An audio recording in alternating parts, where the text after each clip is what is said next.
Hello everyone, back at it again. I'm at a different pond and I'm checking it out with the chisel, following old tracks out, and I'm swinging that chisel ahead of me to make sure I don't hit a soft spot. But I knocked out a few holes and there's about 5 inches of ice, so a little bit less than last trip. I actually drove a little bit further north, but the ice wasn't quite as thick. But 5 inches of ice, as long as it's decent quality, is plenty for me. I don't like fishing on 2 or 3 anymore. I know some of the charts say that 2 inches is safe, but yeah, I just don't like it. And if it's not perfect ice or it drops off to 1 inch, yeah, it's just no good. And sometimes there's some flecks, there's cracking. Yeah, just not my comfort zone. So I like, 4, 5, 6 inches of ice. And that's what we got here. I'm just kind of feeling my way along. What I noticed is that there were some spots in the middle that, I don't know, they seemed a little bit softer. Yeah, this stuff. Once I started getting into this stuff, I don't know if it was just old slush. But yeah, it started to feel just a little bit softer. I went out a little bit more. And yeah, a couple hits with the spud bar and I'm through. And that doesn't give me a warm fuzzy feeling. So even though I want to fish further out, I'm going to turn right around. And I'm going to go back to where the ice was feeling a little bit more solid and not as squishy. Because I don't want to go for a swim today. It's not worth it to catch panfish and swim in icy cold water. So I'm going back to this stuff. See the difference in consistency? And in this stuff, I'm taking I don't know what's that is, 8 whacks now. I'm still not through. Whereas the other one, just a couple soft hits and I was through. I like to flare the bottom of the hole if I'm going to use the chisel, so the fish don't get stuck on the bottom of the hole. So you see a little bit of an angle as I chop out the rest of it. But most of the holes I'm going to use my drill auger combo to just pop a bunch of holes really fast. But I'm going to scoop out this hole and see how much I'm working with here on the handle of that Jiffy. I can't remember the name of it. It's like a chisel scoop, something like that. It's got a ruler on it, so if you hook the scoop on the underside of the ice, you can get kind of an idea how much ice you're dealing with.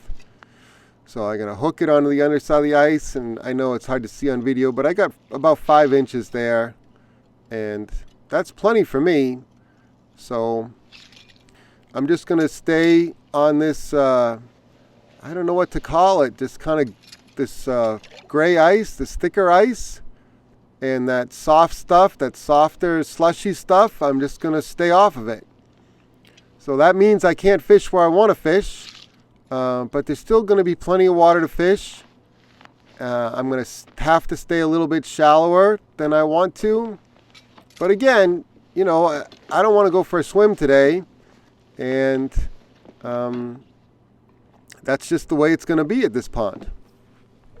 So I'm going to put my guard on my chisel and get out that drill auger combo, which I haven't said enough how much I love it. Just flies through the ice. Especially with 5 inches of ice, it feels like as soon as you pull the trigger, you're just about through. I mean, it's seconds. I don't know, what's that, 3 seconds and I'm through? And then I reverse it to help clear out the hole and then kick away some of the slush. And it's done. can't. For those of you who've never used a hand auger or that old style blue like sharpened spoon, man, that thing was terrible. It would take forever to drill holes with the side of a sharpened spoon auger. I don't even know what to call it, but it was kind of like a half cup with one side was sharpened. And yeah, it took forever to cut a hole. And I mean, the hand augers are so much better than they used to be. This is the bottom half of a 6-inch StrikeMaster laser hand auger. Even the hand auger, I mean, just on its own, works pretty well, but I always use the bottom half with a drill now. So I popped, I don't know, 5 holes in no time. I'm going to put the auger cover back on and get set up for fishing. Alright, I got my underwater camera out. I've got a medium light ice rod, and I just caught my first fish, and that happened pretty fast. I'm going to show you the lure I was using. It's a black ice Swedish pimple tipped with a piece of worm. That's real earthworm, or sometimes called red worms or trout worms. And you only need a little piece, just a little bit to give them some flavor. You can use grubs, you can use a lot of things. And we're going to get him on his way, and I'm going to show you an up-close view of the lure.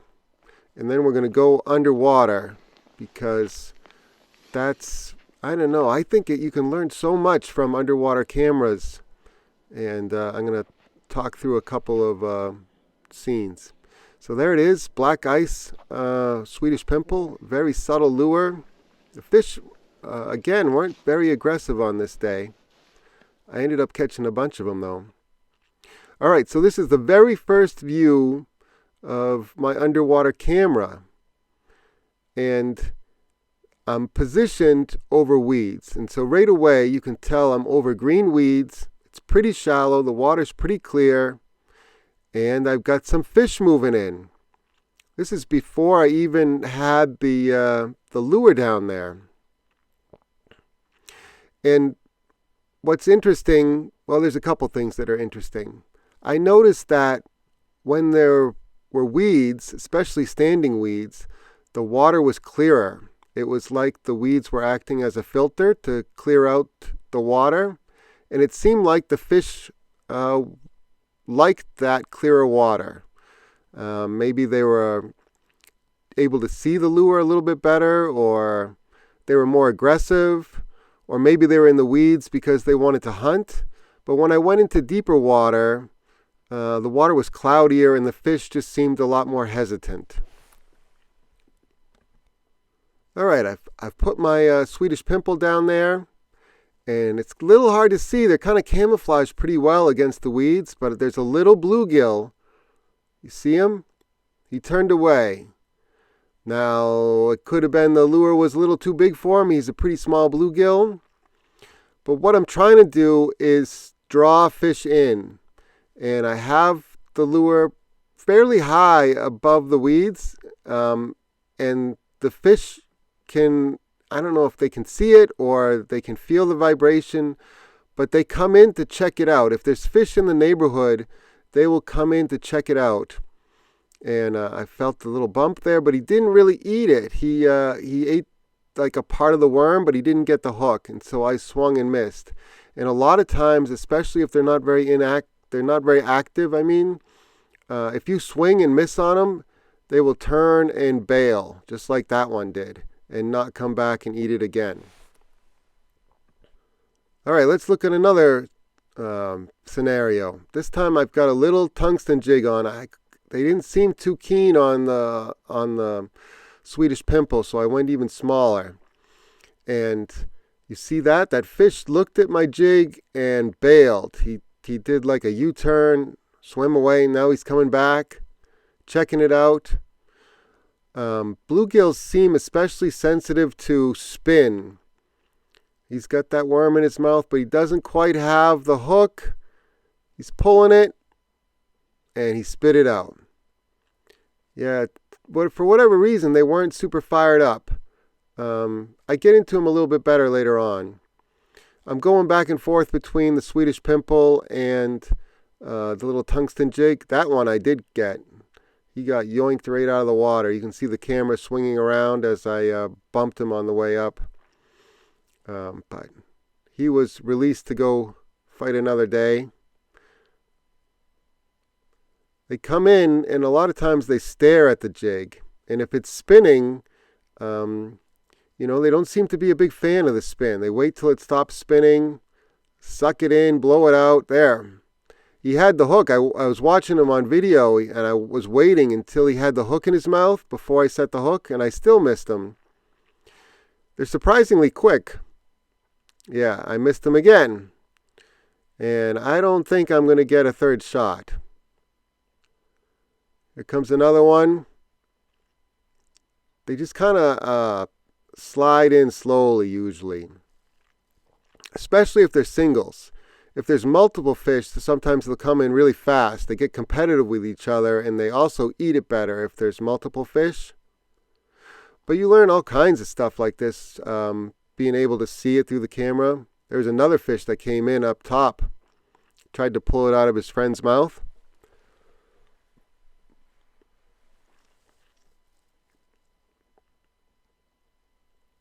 I'm trying to, lift them up, see if they will come up.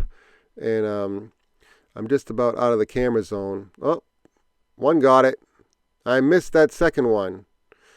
Now, if you're above the ice, you'd think that was the same fish. It was actually two different fish. And there's a third fish that just showed up on the camera down below.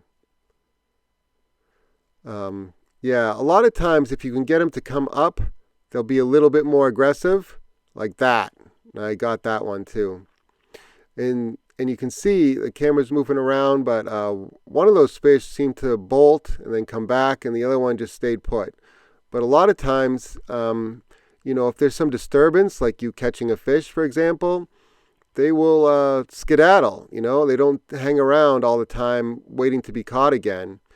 And especially if they're a little bit fussy, a little bit finicky, yeah, if something doesn't seem right to them, they leave. Okay, I switched holes here. You can see the weeds look a little different. I'm still fishing pretty shallow. It's clear water. And they're doing a lot of this. They come in and they stare at that Swedish pimple. They look at the worm, stare at it. And usually when I have a fish, within 2 inches of the jig, I'm not, I almost had that one. I'm not as aggressive with a spoon. I just do a lot of shaking and then pausing. Now I'm back to the jig. I almost had that one. He looked like he got it on camera, but he didn't quite have it. But there's two others down below. See if I can get one of them. When they're finicky, they can be kind of maddening, because you're getting bites, right? Like that, and then they spit it out. And you can feel that. You can feel them grab the tail of the worm and pull on it, shake it, spit it out. And I can see them on camera doing this. I know they're down there, but they're not quite getting the hook. It always helps when there's multiple fish. They get competitive with each other. That one grabbed the head of the bait. You can see that on camera too. Like a lot of times they'll grab the head of the bait and not the hook, and you know, okay, he doesn't have the hook. I'm not supposed to set right now. All that kind of stuff, with a flasher or a fish finder, you don't see that. You're not going to pick up those fine details like with a camera. Yeah, and the spin thing. With this jig, I went to an inline reel. Maybe I'll put it in the video description. But it's supposed to have less spin than a spinning reel. In my experience, it doesn't completely eliminate the spin. And a lot of times, bluegills will just watch a bait spin until it stops spinning, and then decide to eat it. That little guy, he's got the tail end of the worm. He doesn't even have the hook. I know it's kind of hard to see. Oh, I did get him because the camera was bouncing around. All right, this is a little bit deeper water. You can see the weeds aren't standing up as well, and the water's just a little bit more cloudy. So the fish come in to check out the jig right away. That's always a good sign. But they're kind of teasing me a little bit. Eventually, I think I did get that one because the camera was bouncing around. That usually happens when I knock the camera with the fish coming up the hole. And there's another fish coming in to see what happened to his buddy. Don't worry, buddy, I'll get you next. And there's another one down there. This was a little bit later in the day, more like 4:30, and you can tell there's less light penetration coming through the ice. You wouldn't think it makes that much difference, but it really does. That fish came in right away and ate it. And sometimes they do that right before the sun hits the top of the trees as it's going down. They get a little bit more aggressive. And then a lot of times the bite dies. I got one bluegill staring at my jig right there, but some of them were a little bit fussy, and they can just come in and stare at your jig. It seems like forever, and just decide to eat it, or maybe peel off and swim away. I don't think I ended up getting this one. It's pretty much the same presentation as before, but he's not buying it.